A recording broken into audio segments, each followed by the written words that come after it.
The three legendary birds of Kanto were our first introduction to the concept of legendary Pokemon, and also represent the first legendary trio, a concept which would become a recurring trope in the series. And over the past almost 30 years, the birds have retained their popularity, to the point where in Generation 8, they were given Galarian forms in order to keep them relevant. But today, let's talk about those birds, and the various roles they have played throughout the multiple Pokemon canons. The three birds, Articuno, Zapdos, and Moltres, are implied in their Pokédex entries to represent the seasons, with Articuno being the freezing winter, Zapdos the stormy spring, and Moltres the blazing summer. I wonder if they'll eventually introduce a fourth bird, just like they did with Enamorus or the Galarian Regis, that would represent autumn and finally complete the cycle. All three were originally introduced in the Kanto region, with Articuno being found in the Seafoam Islands, Zapdos in the Power Plant, and Moltres in Victory Road.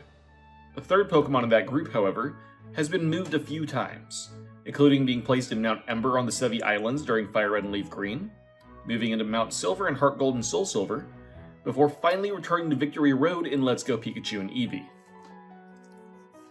All three can also be found roaming the Sinnoh region, in specific locations within Paldea, at the Sea Spirit's Den in Kalos, and around Galar's Crown Tundra. Those last two locations, however, are of the most interest to me. Ever since Pokemon 2000 released in 1999, the idea has been floated of Lugia acting as a sort of trio master to the legendary birds, reflecting the relationship that Ho-Oh had with the legendary beasts of Johto. To me, there are only two places in the games that really support this reading, the first of which being the Sea Spirit's Den in Kalos. While this area is never explicitly stated to belong to Lugia, the Pokemon is shown to be the guardian of the seas, and apparently lives on the ocean floor. The Japanese version of the game instead refers to Watsutsumi, which seems to be an archaic name for some unknown Shinto kami, which could be used to generally refer to any sea god. So, out of all the options we have, Lugia is the most likely Pokemon to fill the role of Sea Spirit. Within the cave, Lugia can't be found, but you can find one of the three legendary birds, depending on your starter choice. To me, this would imply some connection between them, even if it isn't explicit. The three birds were also used by Grandmaster Greavil as Shadow Pokemon in Gale of Darkness. Greavil also used Shadow Lugia during the first part of his final fight, so that may imply some connection as well. The Crown Tundra is also interesting because the three birds found here are clearly not the ones we've seen since Kanto. They're Galarian forms, meaning that despite being biologically similar to the birds we knew before, they're distinct creatures with their own stats, typing, and learn set. These birds were born in Galar, and have lived their lives there. This proves that there are, in fact, more than one set of legendary birds in the Pokemon world.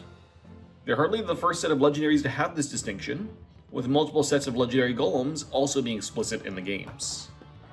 A few trainers have actually been shown to use the birds.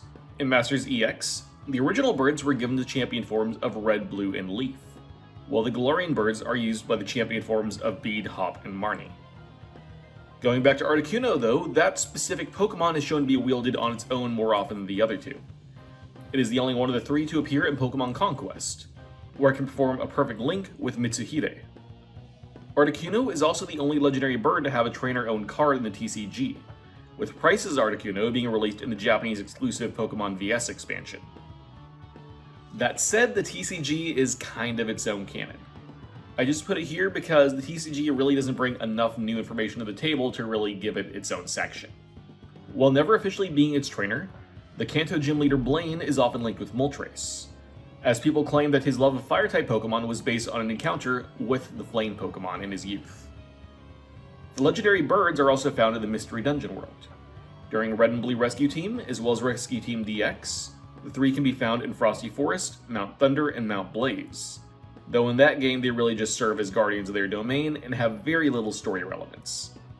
In Super Mystery Dungeon, they're found in the Blue, Yellow, and Red points, dungeons unlockable upon achieving Platinum rank, and have even less impact on the story than they did in the first game.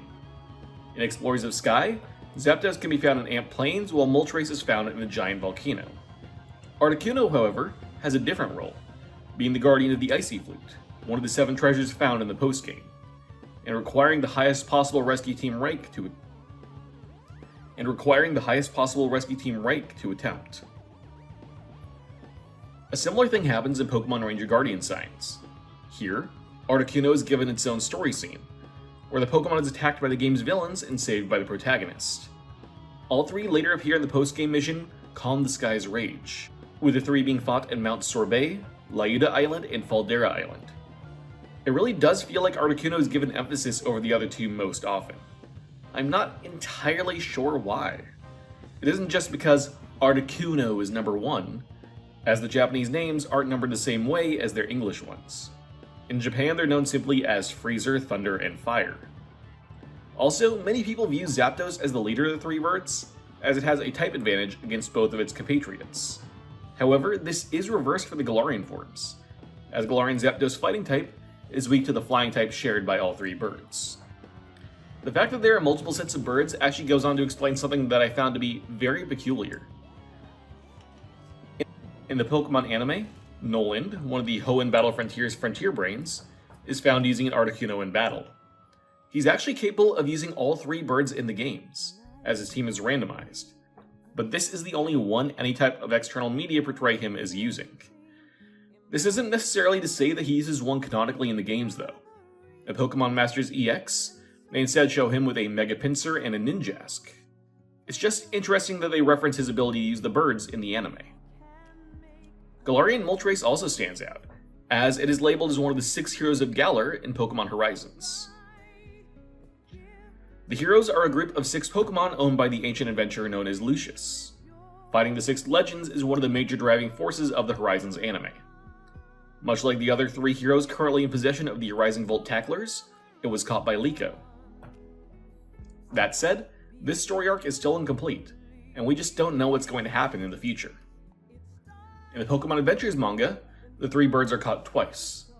The first time was by Team Rocket. He granted the birds to 3 of their admins, Koga, Lieutenant Surge, and Sabrina, who served Rocket in that continuity. The 3 would briefly be combined into a single form known as Thuphizer, though they were returned to normal and released almost immediately after. They would later be caught again by Green, facing her fear of bird Pokemon, and would be used by the Kanto trio in combat against Ho-Oh and Lugia. Funnily enough, to my knowledge, they haven't shown up in the manga since the Gold, Silver, and Crystal arc, though the Galarian forms are briefly seen during Chapter 36 of the Sword and Shield arc. And that's the most interesting things I could find about these Pokemon. As the first Legendaries introduced to the series, they are obviously very important to a lot of people, myself included. If you have anything else that you want to say about them, feel free to mention it in the comments of the Discord server. And I'd also like to ask what you think of this video. I want to do more videos like this, kind of putting a spotlight on different legendary Pokemon. Is there anything that you wish that I'd covered that I didn't? Or is there anything I spent more time on than you think I really should have? Let me know in the comments, and I hope to see you next time. Goodbye.